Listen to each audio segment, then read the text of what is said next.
please generate proper motivation that for the sake of the liberation of all sentient beings,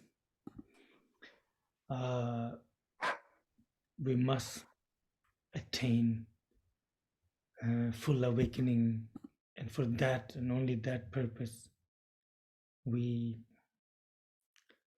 enter into the study, contemplation and meditation of the ways of Bodhisattva.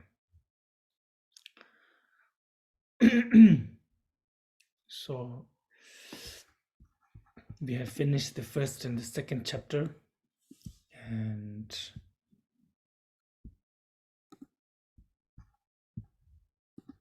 are you sure only the first and the second chapter?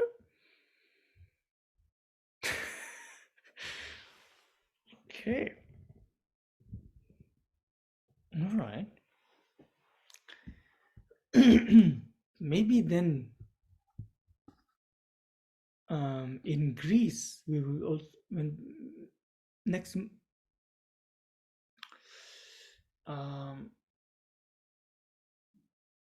this is February, March 3rd, 4th. Maybe the fifth chapter will do when we are in Greece. Because next month I will try to not do anything online for at least 3 to 4 weeks. So for now I cannot say for sure whether or not we can have a session in March. As soon as we could decide on a timing, of course we'll let you know. But for now it's a bit tight. So in the first chapter, Santideva convinces us to sort of take bodhicitta. And then with the second chapter starts the sort of actual process of taking bodhicitta.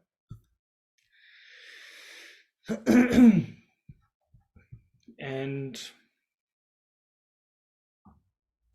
just a few days ago, that's why I feel like I've been through, because just a few days ago I was doing, there is a group who's been studying this text, like some of you, and they have been studying this text for almost now 4 years, and we never had any retreat with this text with them, and so last week we were doing that, and so we went through first, second, third, fourth until the half of the fifth chapter with them in 3 days retreat. Whereas during the retreat, then what we mostly do is that we focus on the most important, what we feel is the most important parts of the text, the essence of each chapter. And so somehow again I find myself back talking about the third chapter, second and third chapter here.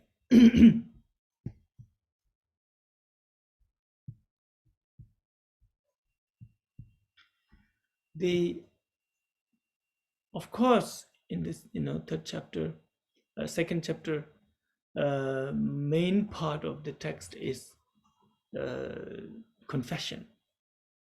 So confession is necessary, and then offering. But if you would have looked, there is a beautiful part about refuge.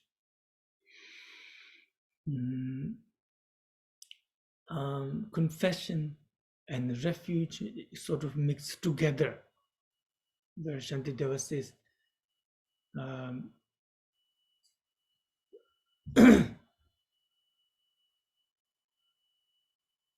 when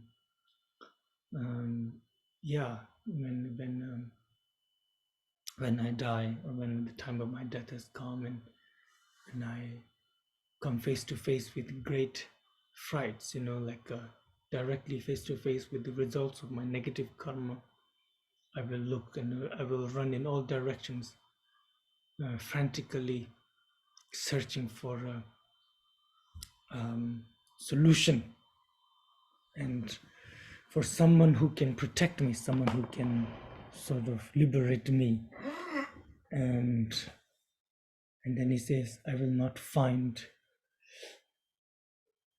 anybody who can.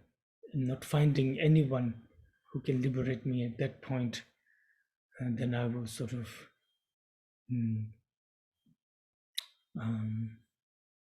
I will look like a criminal on a death row, so to speak. And so Santideva says that, and so it's better to take refuge from right now into Buddha, Dharma, Sangha, into the great Bodhisattvas, Manjushri, Avalokiteshvara, Vajrapani. These are such beautiful stanzas, especially the one about Vajrapani. Every time when I start a session, when I start teaching, I recite the phrase, homage to Manjushri, Avalokiteshvara, Vajrapani, Tara, of course Shakyamuni Buddha. And the Vajrapani praise is from this second chapter.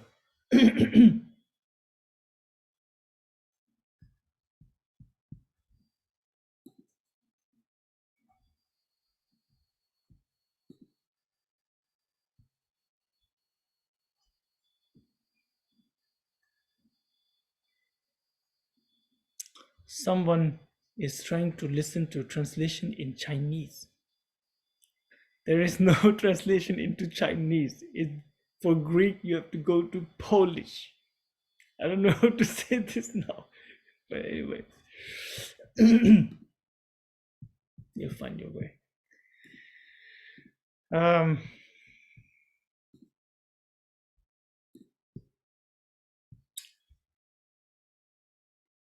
And Vajrapani praise here says, Kanji Tony Shinji Panala so down, Tani Chochi Bodojin Chapsi.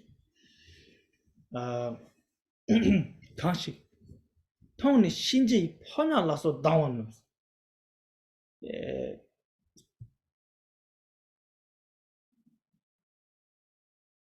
Seeing you, even the messenger of the Lord of Death, the denizen of the hell realms and so on, they scatter in all directions.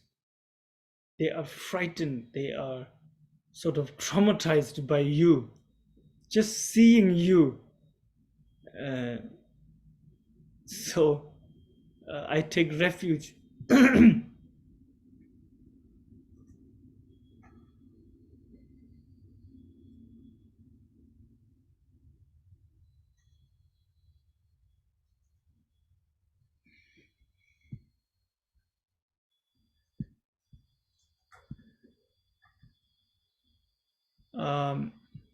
Very strange. Sorry. And so I take refuge in you. So that always has such a beautiful image. When you also in the 10th chapter, again Shantideva talks about the Riksum Gumbo, the three the three lords. I guess that's the translation. The three lords, which is Avalokiteshvara, Vajrapani, and Manjushri. In the 10th chapter, you can use those stanzas. Not only that, the meaning of those stanzas.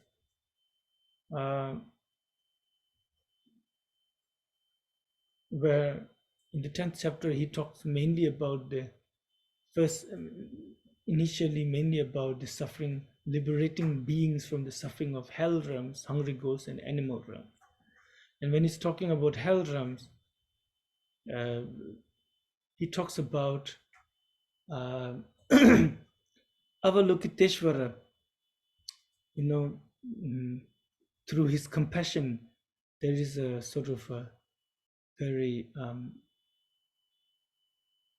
rain of milk spreading all over the hell realm, falling all over the hell realm, and soothing milk, and that compassionate milk, sort of coming from Avalokiteshvara compassion, it destroys all the fire and burning of hell realm.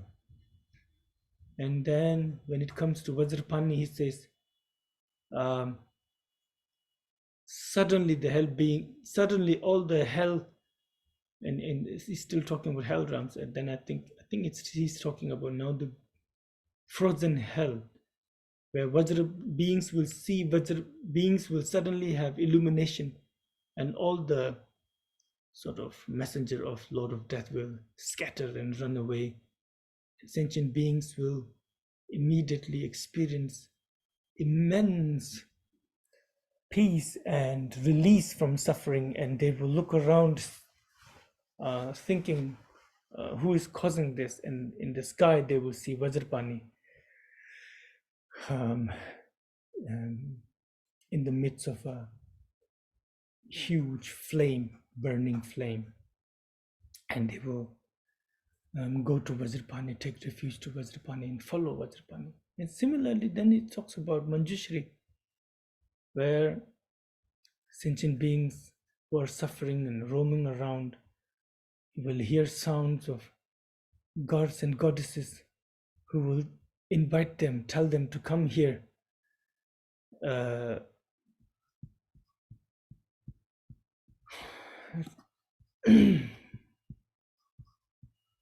You have to come out, Aryadni.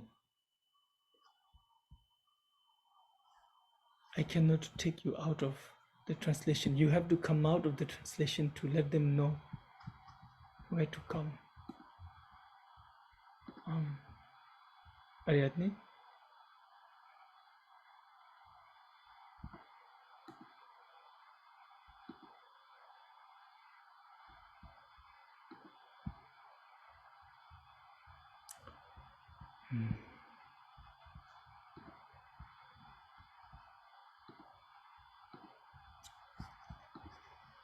All right.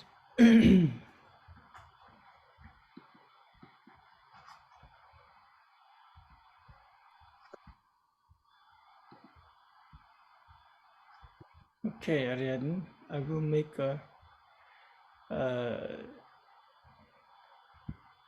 like last time. Can you right now say in Greek that come to the Polish, English to Polish? Όσοι θέλουν να ακούσουν ελληνικά μπορούν να πατήσουν το κανάλι πολωνέζικα, Polish. So every day when they join in, there's only two translations. One will be in Russian, now that they don't go.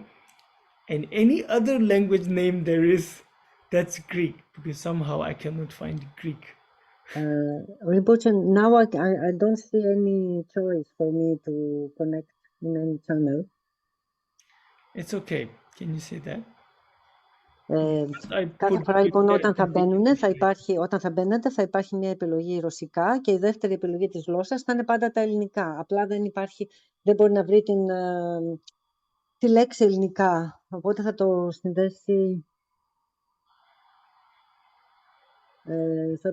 συνδέσει με οποιαδήποτε ξένη γλώσσα. Μπορεί να είναι κινέζικο, πολωνέζικο, οποιαδήποτε ξένη. Yeah. All right. I will now put you in the Polish now. So then they cannot hear you unless they go to that channel. Οπότε, αν θέλετε να ακούτε ελληνικά, θα πρέπει να μπείτε σε αυτό που λέει το κανάλι που λέει Πόλης.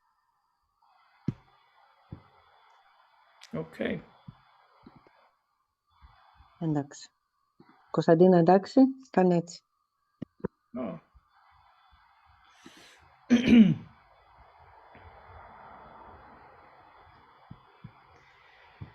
So let's start with the third chapter now.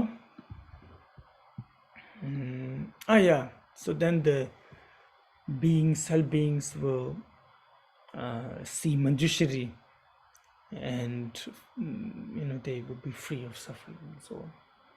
That kind of very beautiful visualization of these great bodhisattvas, which actually you can do even when you're doing like a mantra recitation, for example. Say you're reciting mantra of Tara, Manjushri, Avalokiteshvara, and always, of course, in the text there is some sort of visualization given, but only that is very limiting, and sometimes it gets you get too used to it, so you don't really do it thoroughly, or it gets boring.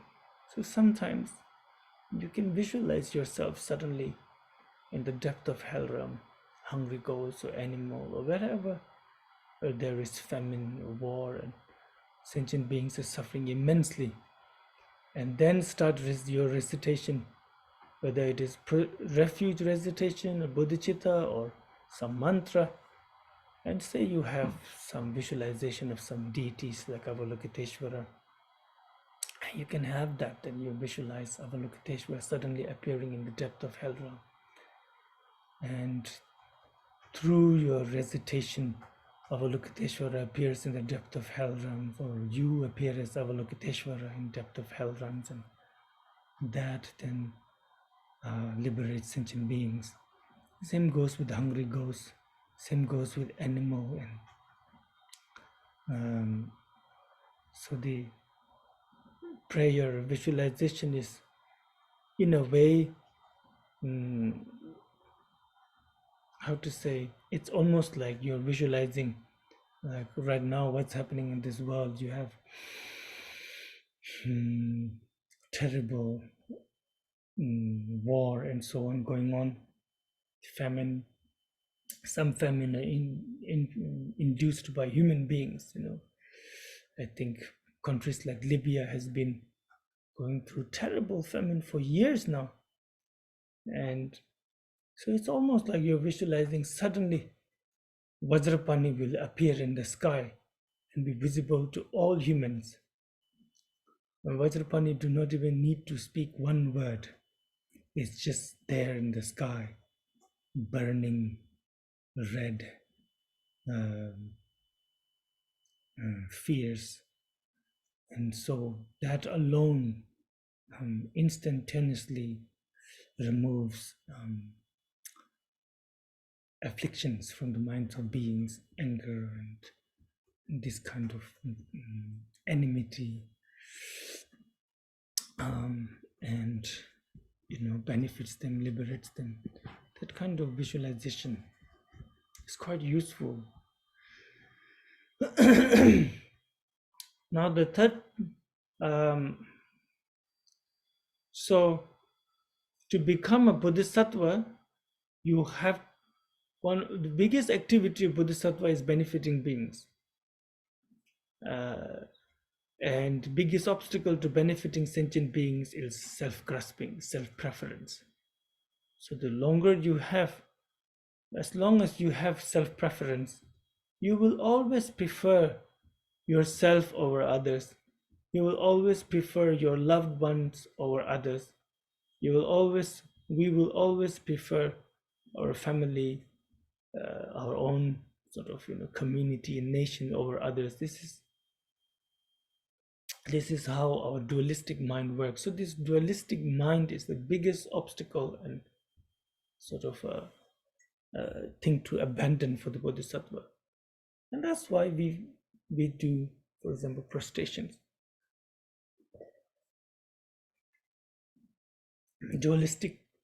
Our dualistic mind is proud. It's full of pride, arrogance. Usually you don't notice that, but then when someone sort of disrespects you, then we notice all this uneasiness, which is basically then pride, unable to cope with the sort of disrespect, or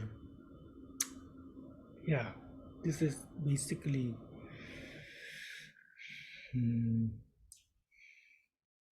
us finding ourselves in the hole of this dark hole of pride. And so we make prostrations. And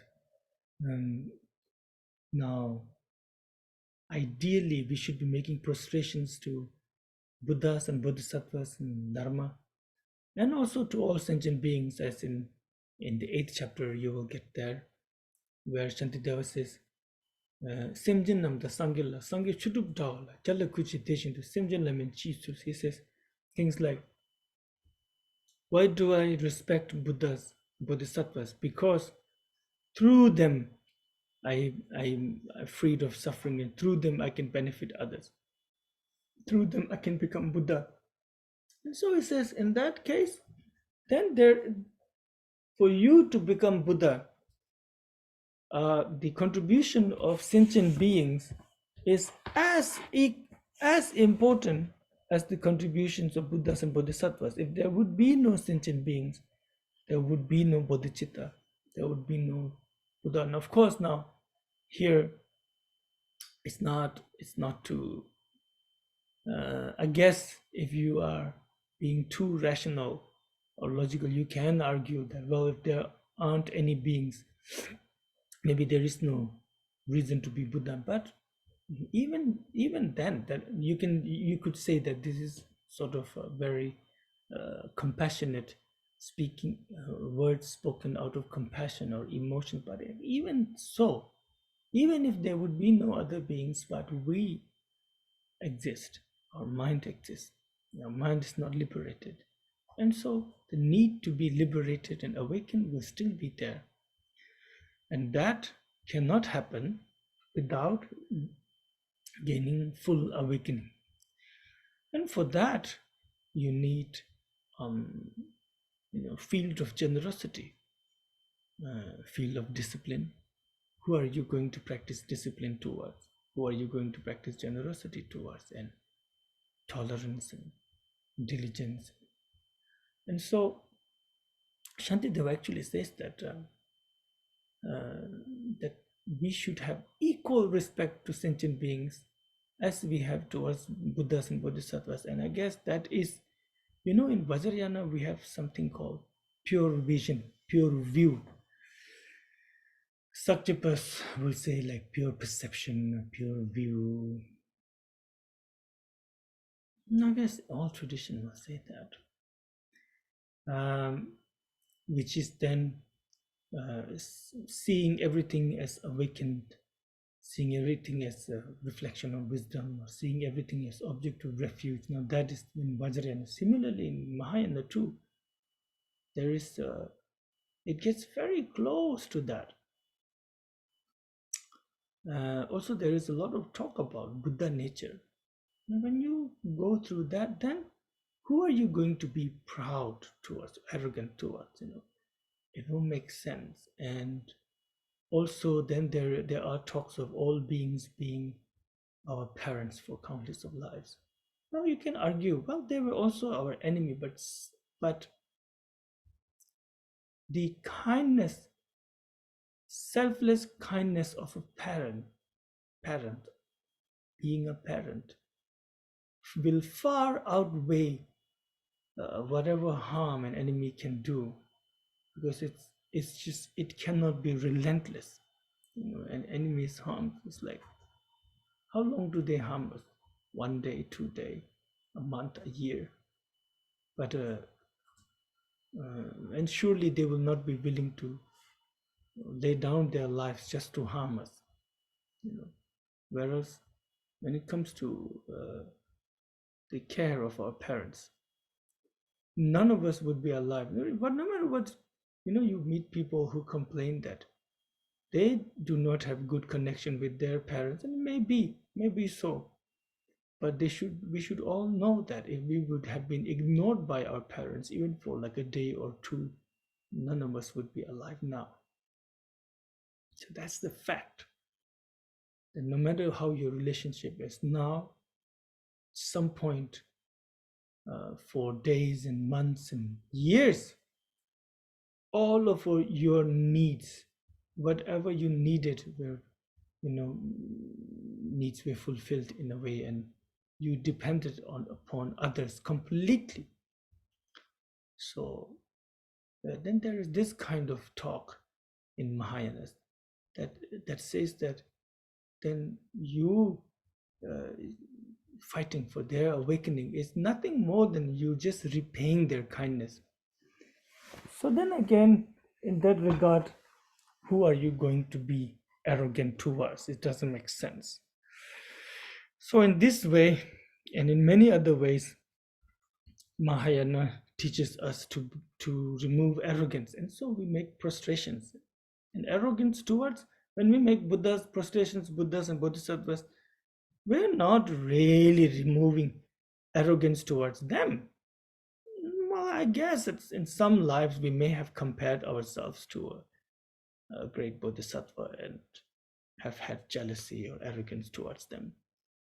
But most of the time in this life, we have complete trust in Buddhas and Bodhisattvas. We're not arrogant towards them. So why do we then make prostrations? To learn to be respectful, to recognize someone's kindness, and then as a sign of sort of repayment, you bow down. Same goes with now offering. One of the biggest support of self-preference is grasping onto objects and not letting go. Miserliness, you can call it. This not letting go of things, not being able to share with others, give others. So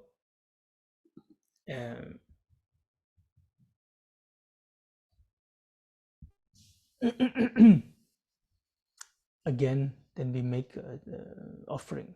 So to be able to let go. First, it's easy to make offerings to Buddhas and Bodhisattvas. And then slowly, our aim is to be able to give anything to anyone at any time. Then, same with confession. Let's say confession. With abandonment of negative karma. It's a practice of discipline. Because the result of Buddhahood is sort of like Samanta Bhadra. Samanta Bhadra is all good, all perfect. And that kind of result can only come from an all good, all perfect cause. You cannot have a lot of negative karma sort of still within you and hope to gain that result. It doesn't happen. Look at ourselves right now. It's not happening. Why is not happening? Because of the negative karma. As long as we have strong negative karma, we cannot, wisdom is not born within us. So those have to be removed, those have to be purified. If you're familiar with the biography of Asanga, the great Indian master who met Maitreya and received a lot of teachings from Maitreya. For 12 years he practiced trying to see Maitreya, and he wouldn't even get a good sign, not even a good dream. And then finally, when he performs a selfless act, that when he sees a dog on the way, and the dog's, the lower part of the dog's body is completely rotten and full of maggots, and yet the dog is very angry and barking and trying to bite anyone who is passing by and dragging its body. And Asanga saw that, he experienced so much compassion that he wanted to heal the dog, and he knew the only way to do it is pull the maggots out of its body.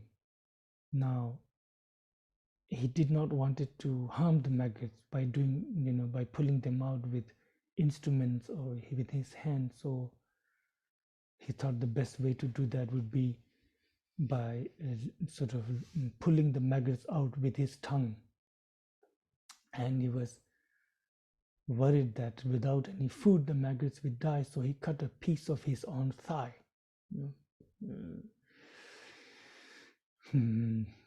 which was so painful. And so as he lowered, sort of, he was trying to lick the maggots off of the rotting body of the dog. It was so disgusting, I guess. So he closed his eyes and he was trying to, with his tongue, he was trying to reach the dog's body. And the lower and lower he went, he couldn't feel anything until his tongue touched the ground. And he opened his eyes, and in front of him was Maitreya in his full sort of Bodhisattva, Mahasattva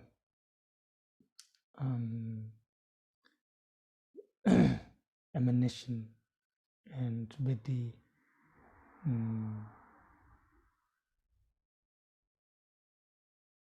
in a form of a Sambhogakaya.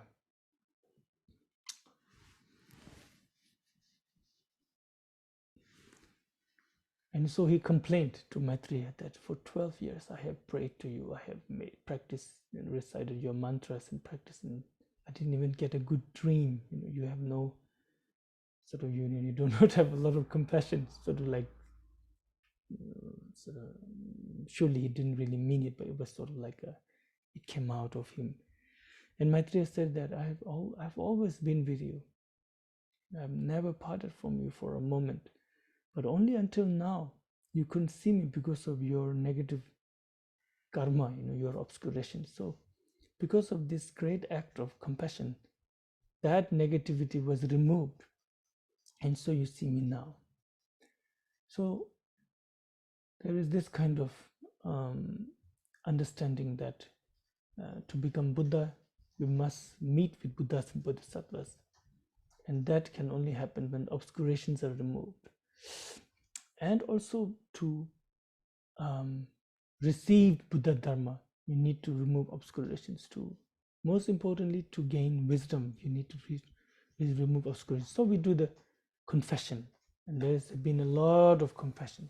And there's also was a big part with refuge, which is also very important, and which is many times not really mentioned or explained in the Indian Mahayana sources. All elaborate practice of refuge and the laws of sort of rules of refuge maybe was started in India, but wasn't really written down. So it was actually the Tibetans who wrote them down. Like, once you take refuge in Buddha, you cannot do this, like you cannot take refuge in ordinary worldly gods and so on, those kinds of laws of refuge was not really there in Indian sources. I think I've heard the great Khenchen Ape said that.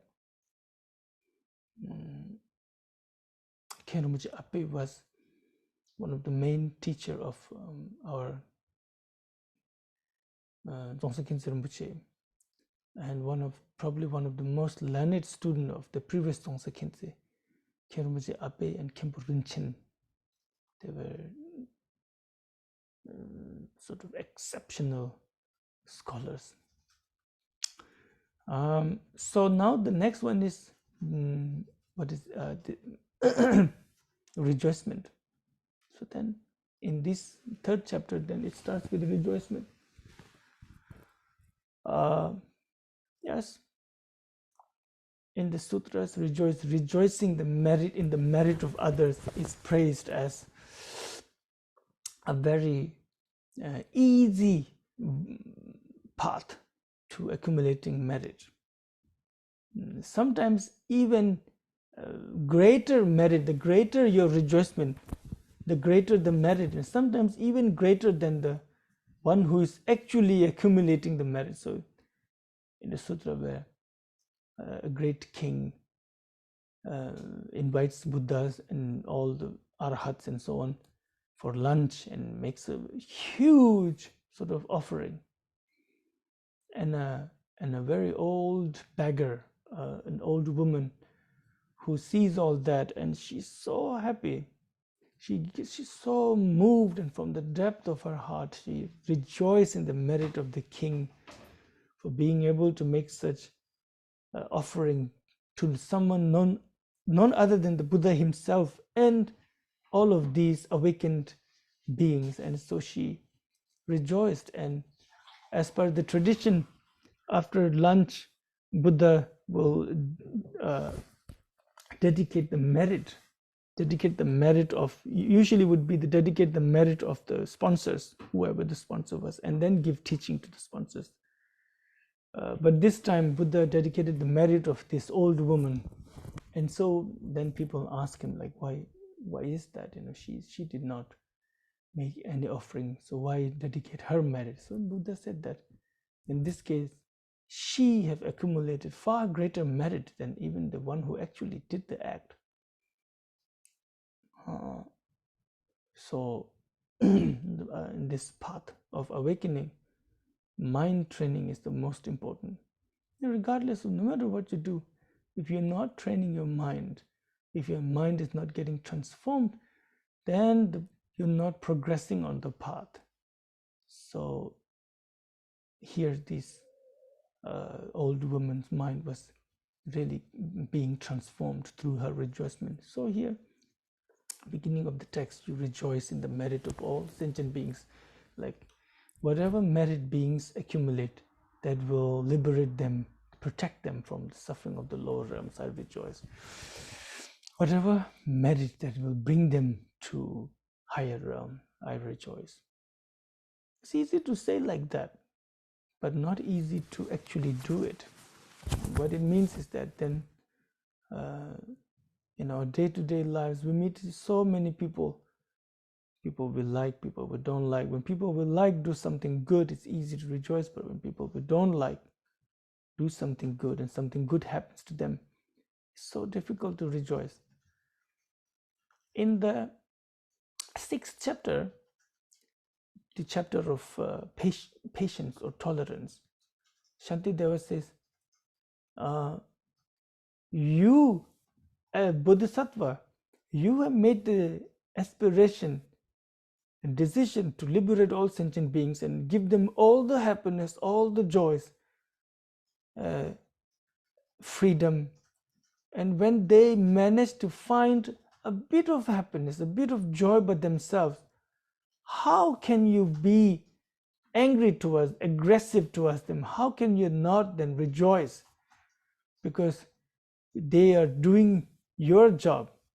You took it upon yourself to liberate all beings and to benefit all beings. So they're doing your job, and how can you not rejoice? And then this kind of, it's really, it's a mind training to go through this text. It's not just some sort of, what do you call it? It's not just a text that teaches about things, but if you trust the words of Santideva, you sort of throw your mind onto the stanzas, automatically you for a few minutes or one at least during the teaching session or during the session when you're reading, your mind is getting transformed. Such a powerful text in that manner. So here, rejoicement is extremely important. Now, you even rejoice in the merit of the Buddhas and Bodhisattvas here. Then the next one.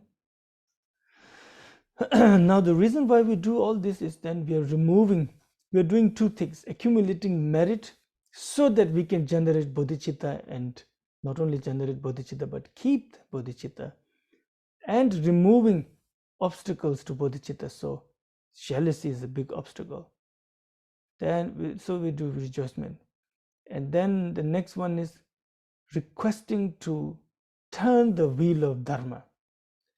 This is so difficult.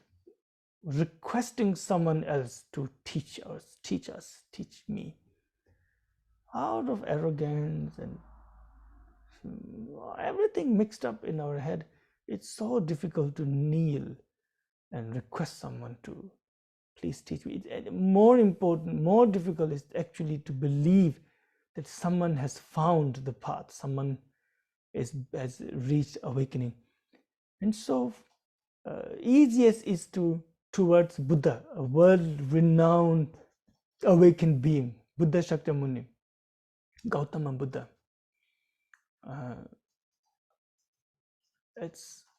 So you request all the Buddhas and Bodhisattvas in all directions, Buddhas in all directions, to please turn the wheel of Dharma, or to light the lamp of Dharma in this world of ignorance, or in ignorant minds of beings. Now, the turning the wheel of Dharma has so many layers of understanding.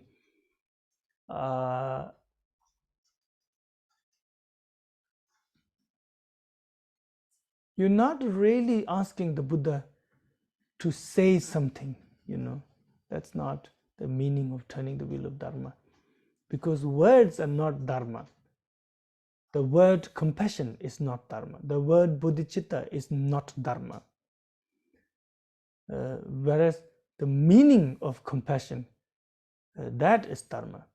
So compassion within the Buddha and the compassion within yourself, that is what we're attempting to accomplish, and that is Dharma. So similarly, bodhicitta within yourself, that is the true Dharma.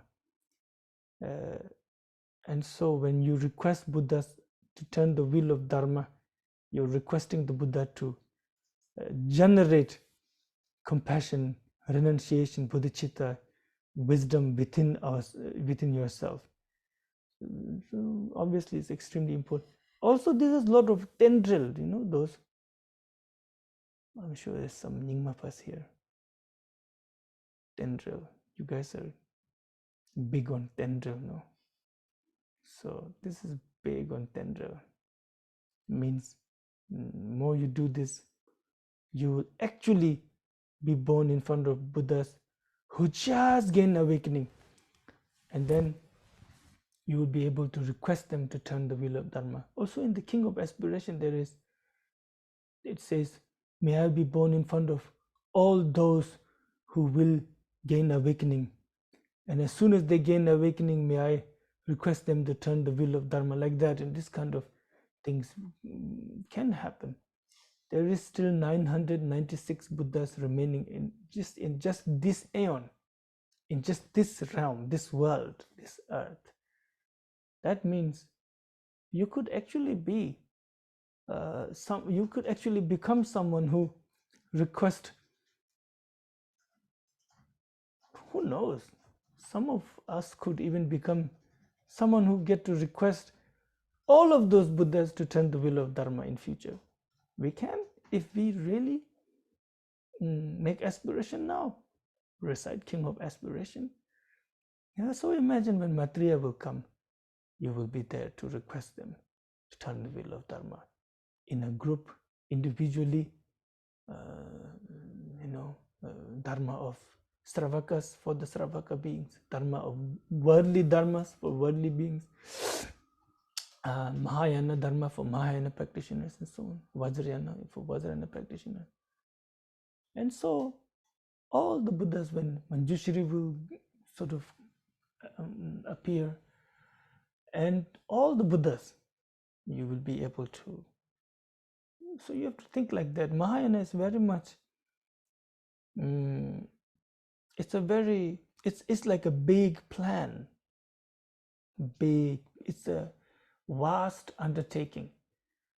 Without such a view of Mahayana and vast aspiration of Mahayana, I wonder how do people practice Vajrayana at all? It's just like,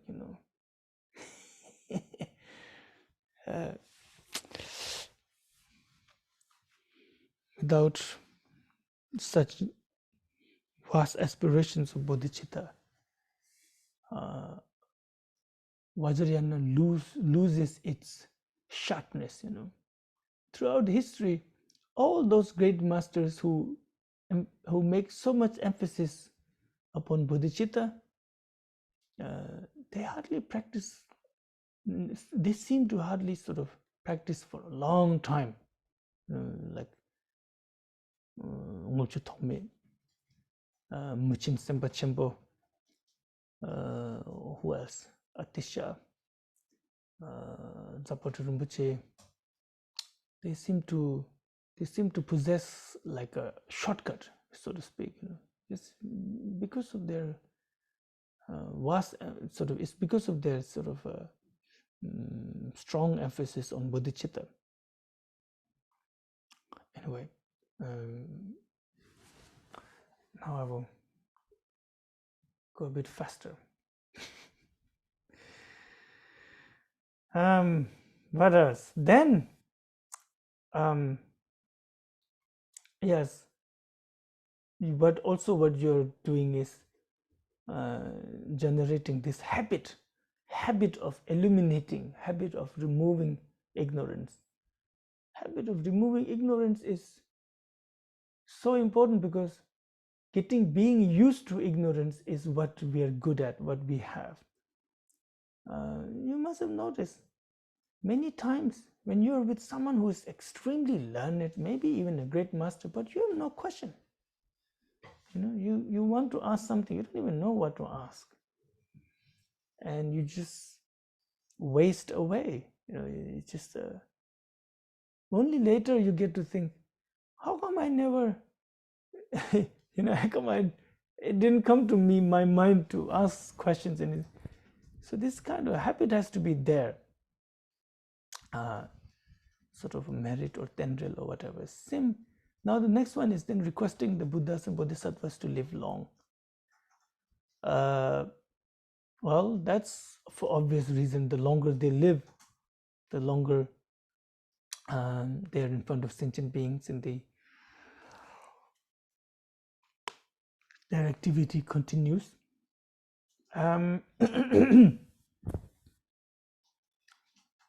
During the time of Gautama Buddha, Shakyamuni Buddha, he, beings that had karma to benefit from him were almost finished now, like directly from him, But still, Buddha gave one last sort of chance to sentient beings by one day, when the monks had all gone to for begging for alms. Buddha and Ananda were sitting together near a stupa, where Buddha tells Ananda, Ananda, a completely awakened being like me can live for one aeon. He said that 3 times, where Ananda did not hear anything. And what actually needed to happen was that ordinarily when Buddha would say that this is something Buddha can do, I guess then Ananda and so on asked them, please then do that, but Ananda did not say anything, because Ananda did not hear anything. And it is said it is because of Mara, or because of the lack of merit of us sentient beings, because what it would mean is that if Ananda would have requested Buddha to live for 1 aeon, he would still be alive. The way our world will function would be changed with that fact that someone thousands of years old is still alive. Well, Ananda didn't ask anything, so then Mara, this being, Mara, Shakyamuni Buddha's Mara was this god, the king of God realm, one of the king of God, king of one of the god realms, and he was always jealous of Siddhartha Gautama Shakyamuni when he was practicing and so on. It bothered him so much, and finally now he saw his chance and he requested Buddha, saying, because as soon as Buddha gained awakening, he had requested him, saying, now you have accomplished what you wanted, you're Buddha, can you now please, maybe it's better to just die. Why would you want to live in this world? You're free from this world, And he did not accept it at that time. So because of beings' karma, who had the karma to strong karma to receive teachings from him directly. But now that that was exhausted, near exhaustion, then he requests Buddha again, saying, okay, now you have done whatever you wanted, you've liberated many beings, so can you please die, basically. And Buddha accepted. And when this was announced, also Buddha sent a message to one young man who had the merit to become arhat from receiving teachings directly from the Buddha. Rabsang, I think translation is Subhadra. Rabsang, probably making some mistake, but anyway, he comes and he requests teaching, and I think he also requests Buddha to live, live long, and Buddha agrees to live for 3 more months. And he says, after 3 months, on that such and such days, during such and such time, I will die. And this was announced to the world. So throughout the kingdoms, many different kingdoms where Buddha's disciples lived. So there is that kind of requesting to live long. And so to imagine now in future when Maitreya is teaching, and that you could then request Maitreya to live long. You could request all of the future Buddhas to live long.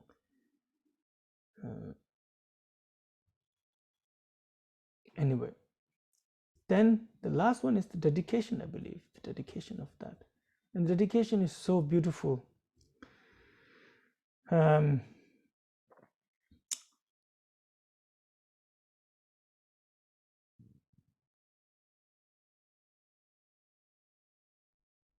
Through this merit, may I remove all sufferings of sentient beings. There's a short dedication first, 1 stanza.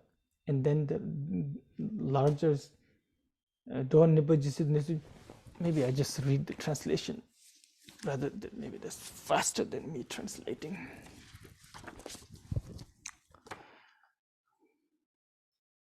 Getting very hungry.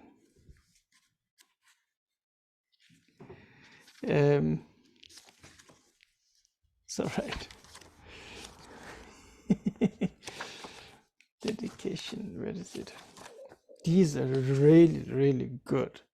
These, you should, you should write some of these and paste, put it somewhere. Make it nice, beautiful, type them down in a nice, beautiful setup, and on your fridge or on your wall, wherever, where you will see them, because these will really sustain you. They're so beautiful.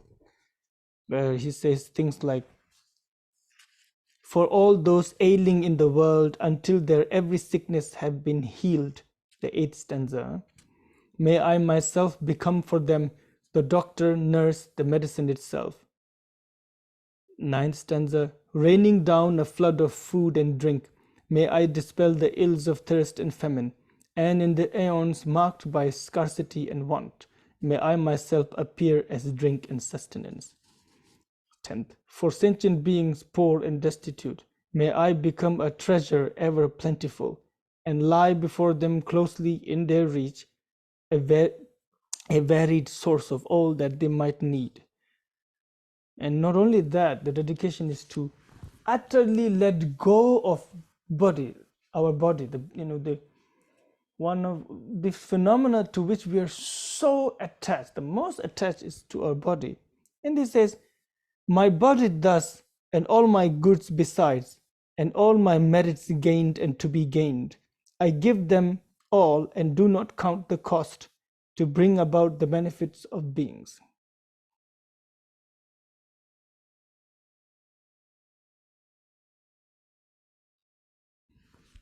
Where it says, only,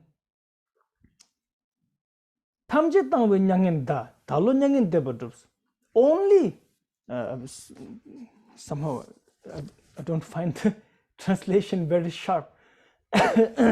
whereas Shantideva's words are so sharp and simple. It's very, very simple. If you could read Tibetan, you would know how simple the language is. Tamje Tangwe Nyangin does. Only through giving up everything you gain awakening. Talo Nyangin Debadups, my mind seeks awakening.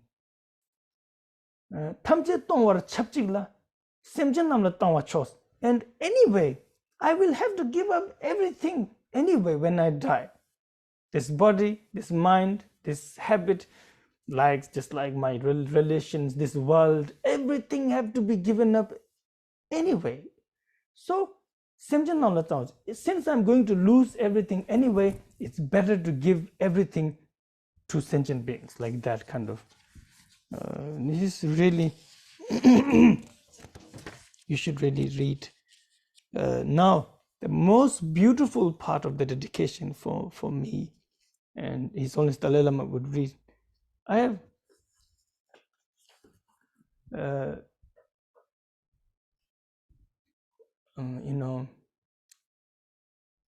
there are teachers who are more wisdom and view oriented. You will really notice this between teachers. Same with the practitioners, I suppose. Same with the deities. Whenever you see Manjushri in the sutras, he's always going to be talking about emptiness and Pasna Paramita and that kind of very, very sort of view-oriented conversation. And whenever you see Avalokiteshvara, there's always a lot of compassion-oriented dialogue. So much so that when the great Mahasiddha Virupa was sort of going around India and destroying temples and statues wherever blood sacrifice was made, Avalokiteshvara appeared in front of him and said, maybe this is not the right approach, maybe because Virupa would be basically threatening them that if you do not stop blood sacrifice, I'm going to destroy the entire temple and your statues and everything, and he would do that. And so at some point, the name Virupa was so feared in many parts of India that when they hear Virupa is in the area, they would put Tara statues on Shiva Linga, Tara and Buddhas. Hey, what's going on? They would put Taras and Buddha statues on Shiva Linga so that when Virupa will come, he will not destroy them. Of course, Virupa wouldn't just destroy a place, but only if they're doing blood sacrifice. There's this kind of, yeah. And so when His Holiness Dalai Lama would teach, it would be like this, so much compassion oriented. I really don't know how is the translation. I'm sure it must be really good into English and other language, but if you could only hear him speak in Tibetan, there is no teacher like him who can talk about bodhicitta. And many times when he recites these stanzas, I have seen him weeping. Stanza 18, 19, 20, 21, 22, 18 till 22. This is such a strong, so it always left such a strong impression on me. May I be a guard for those who are protectorless, a guide for those who journey on the road. For those who wish to cross the water, may I be a boat, a raft, a bridge. May I be an isle for those who yearn for land, a lamp for those who long for light. For all who need a resting place, a bed. For those who need a servant, may I be their slave. May I be the wishing jewel, the vase of wealth, the word of power and the supreme healing. May I be the tree of miracles, for every being the abundant cow, just like the earth and space itself and all the other mighty elements. For boundless multitudes of beings, may I always be the ground of life, the source of varied sustenance. Thus, for everything that lives as far as are the limits of the sky, may I be constantly their source of livelihood until they pass beyond all sorrow. Then we take Bodhisattva vow with the stanza 23rd and 24th. One day when we do our retreat, then we take the Bodhisattva vow properly through rituals.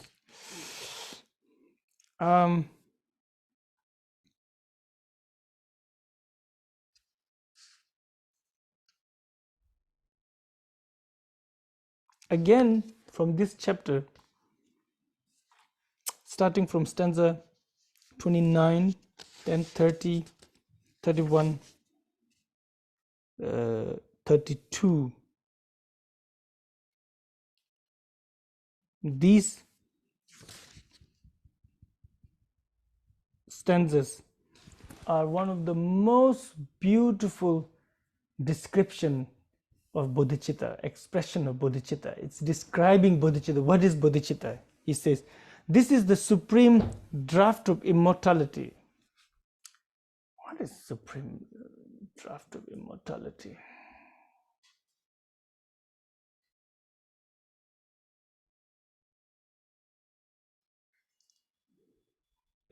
Actually, it just says this.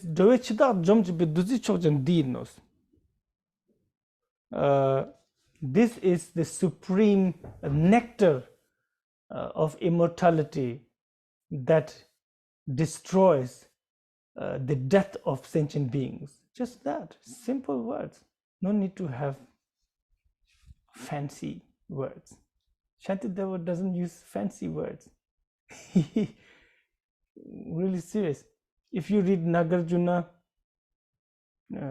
little bit fancy words. He likes to be very poetic. Or Chandrakirti, great poet, very poetic. Chandragomi, all these masters. Not Shantideva. Shantideva, his quality is to be so poetic without using like terms of poetry, like words that are specifically developed for poetry. India had that. Tibet also had that. Like there's a whole of grammar, not grammar, but vocabulary. Is it vocabulary? I always mispronounce it. But anyway, like there's this, like a whole dictionary for poetry. So Shantideva would never use those things. You always use simplest of words. And so he says things like, this is the never-ending treasury that removes all the poverty of sentient beings. This is the supreme medicine that removes all disease and illness of beings. Those sentient beings who are traveling on the path of samsara and are tired, tormented. This is like this giant tree under whose shade they can rest. So this is a very Indian reference. When it's so hot in India, I myself born there, grew up there, lived there 30 years of my life. So I know this. Kids nowadays, I'm not sure they're staying home all the time and playing video games or whatever they're doing. We used to be in the forest all the time, real jungle. So it's very hot, so hot. You feel like your head's going to burst. I'm so thirsty. Air is so hot, you cannot see far because it burns your eyes.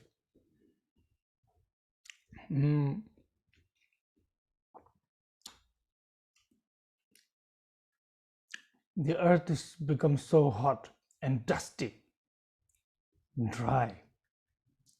And then when you find a cool shade of a tree, some of these trees, they've become so big, like banyan tree. If you haven't seen a banyan tree in your life, you should. It's an experience. It's really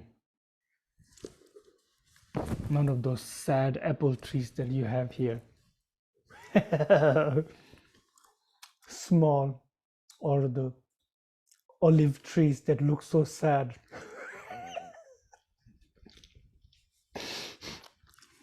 Just teasing my Greek friends.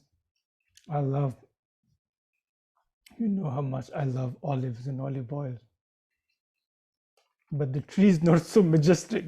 It looks nice. Banyan tree, if you see, you know. It can grow so big. Every time I think of this stanza, in my head, I see a banyan tree. Banyan trees, the reason it grows so big is that it may grow originally in like one tree, and then from its branch, vines come down and goes into the earth. When it goes into the earth, it becomes root. It's actually root, and then it will break off and become sort of either it will break off or it will remain like this. So in this way, it becomes like a giant network. All right.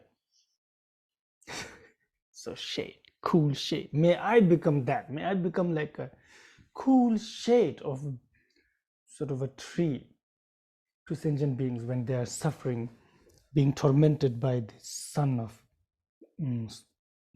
afflictions. Oh, this is explanation of bodhicitta. So sorry, not may I be, like the bodhicitta is that, this shade of a cool shade of a giant tree in the midst of a burning land. And it is this bridge that saves beings from lower realms. This, in the translation, 31st, I don't know if you have English translation. Some translators, they don't really say lower realms, they say states of loss. I think it's better to translate as it is. It's lower realms. That means hell realm, hungry ghosts, and animal realm. That's exactly what it means. I guess if you're not so much interested in translation, what I'm saying doesn't really make sense. Why am I saying this at all?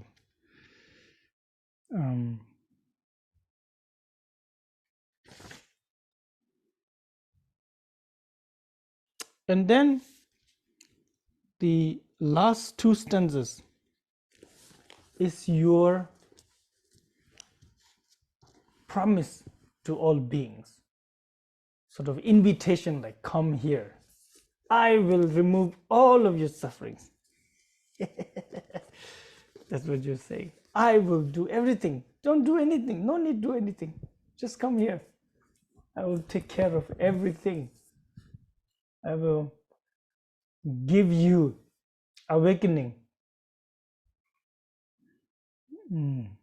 I invite you to the during the passages. I will invite you to the sort of the to the feast of awakening. You understand, like that. Anyway, so this chapter is then called Taking Hold of Bodhicitta. That chapter.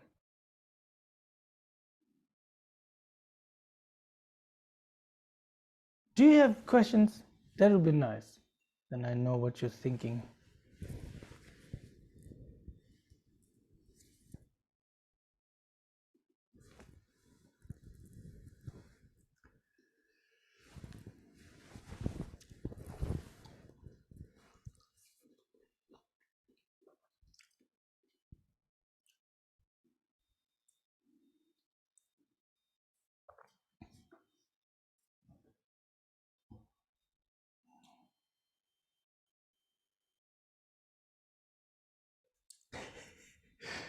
I think Ariadne is talking to me. Oh, you have to come out of that, Ariadne. Hey, wait, let me come to Polish now. Yes?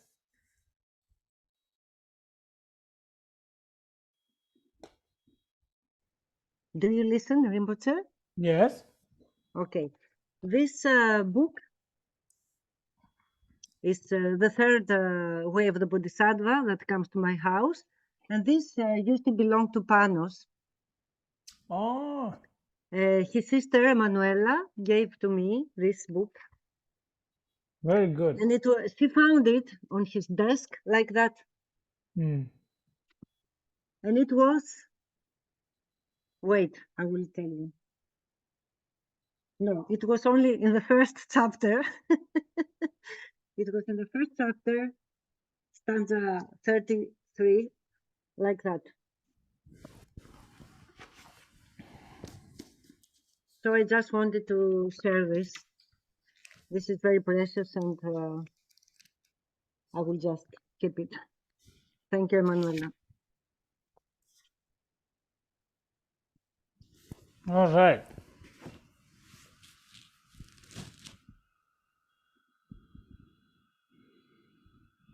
Any questions?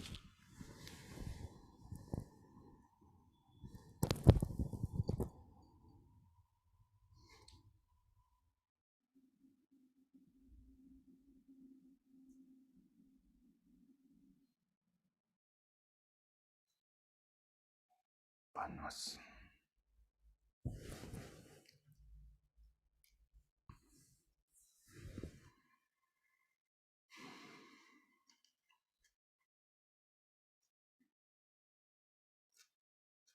Hmm. Oh, Emanuela is Panos' family, no?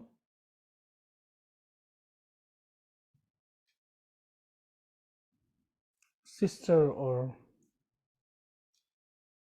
Huh? Okay. Yeah, you really need to learn how to come in and out of your channel, Ariadne, or people will not hear you.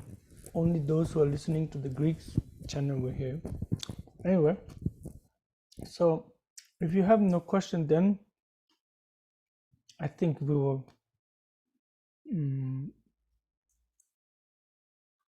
Oh, there is a question. Senia. How to do prostrations correctly? Oh, yes. Prostrations doesn't have to be a Ngondro practice, you know. Matter of fact, many people practice prostrations just like that. It's not, most Tibetans, you know, when they make prostration, it is not thinking that it is a Ngondro. It's just, it's just a practice. That's all. It's just,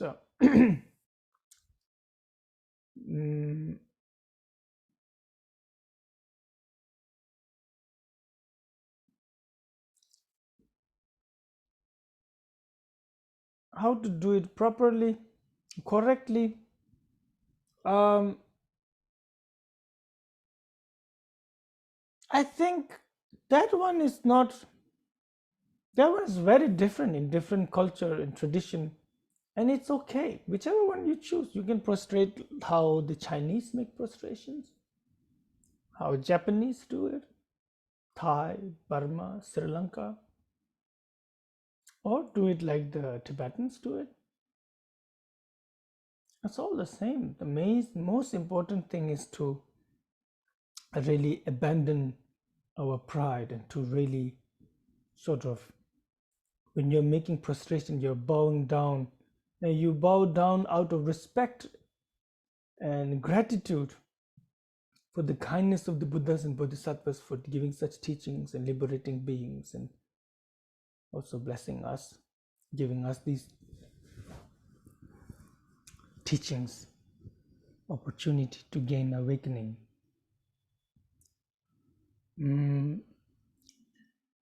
Now the Tibetans too, many were making prostration some like to hear once, like 3 times body, speech, and mind, and make prostration. Some do sort of hear in the crown once, and then sort of body, speech, and mind. Explanation is found in a very good way of making prostrations, and its explanations is found in the commentary of this second chapter commentary of Vesa Bodhisattva by Khenpo Kunzang Palden. It's translated by Padmakara, that too. So there you'll find it very detailed. Or you ask any lamas, and especially those who are doing Ngondo, and each one will have their own like slightly different way of making prostrations. Most important thing is to not to be disrespectful, not to have any sort of mind of disrespect, and like to be as elegant as possible, like both, like your hands should be together, not like this, like.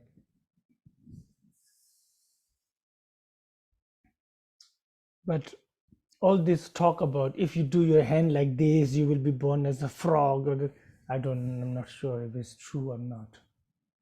Maybe not. But it sounds weird. But yes, because sometimes people make prostrations, but they don't really want to prostrate. So then they do it half-heartedly. Like when they have to prostrate to a lama, they don't want to prostrate. So then prostrations, they just sort of bow down quickly and fast, and it's not really coming out of respect, it's, yeah. So then that kind of manner of prostrating, then you don't put hands properly, then put hand like this, I don't know how, on the ground, maybe they have bad result. But when you really do it with devotion and compassion and bodhicitta, I don't think it matters at all how you make prostration.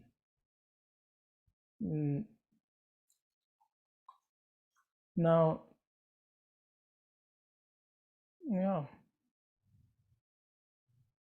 So I guess I'm the wrong person to ask these things. Maybe ask a Ngondo fanatic lama who tell you that if you do just a small mistake, you get a bad rebirth. Maybe we need to be scared like this, or else we don't do it properly. I don't know. Yeah. Oh, that's good to understand that. I forgot that Ariadne and Shashi here, they're interpreters, and they cannot leave their channel.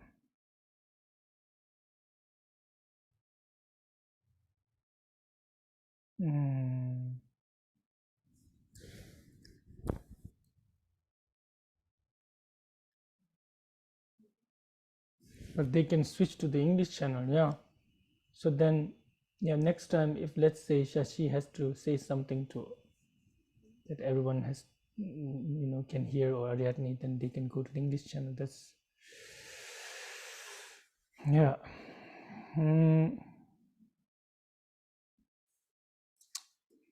When you have strong thoughts during the process of prostration that I have hard time fighting. Oh, strong thoughts, you mean like anger and desire and like that?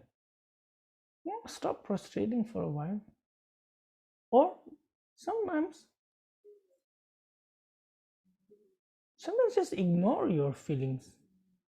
That's many times the best thing.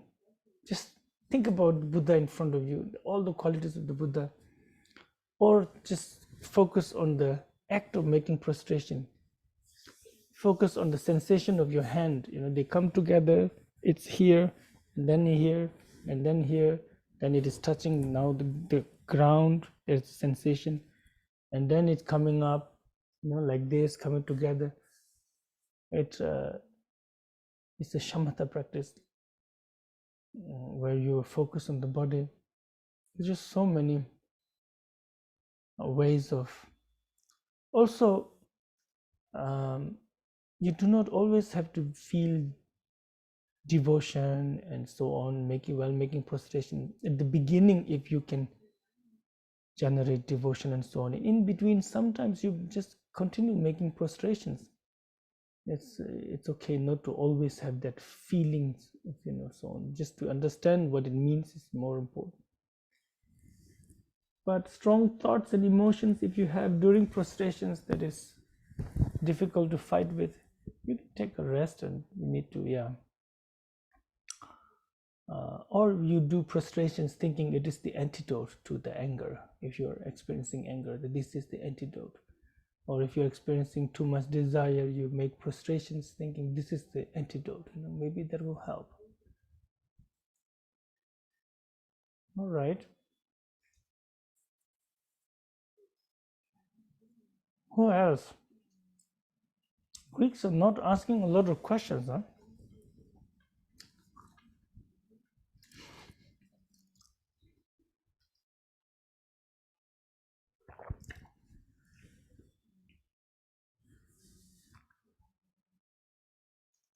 All right. And so then we can make dedication if there's nobody.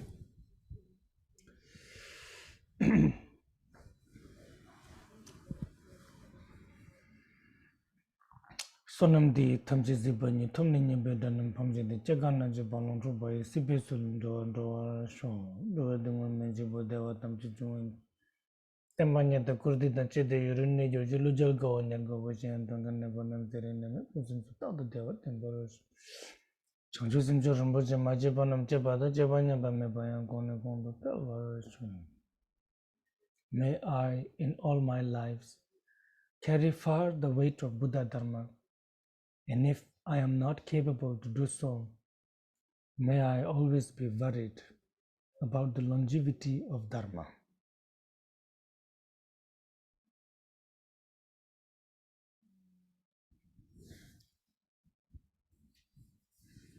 All right.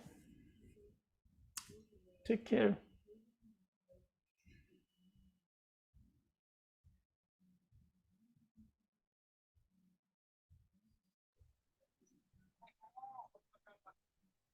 Good night. Thank you. Good night.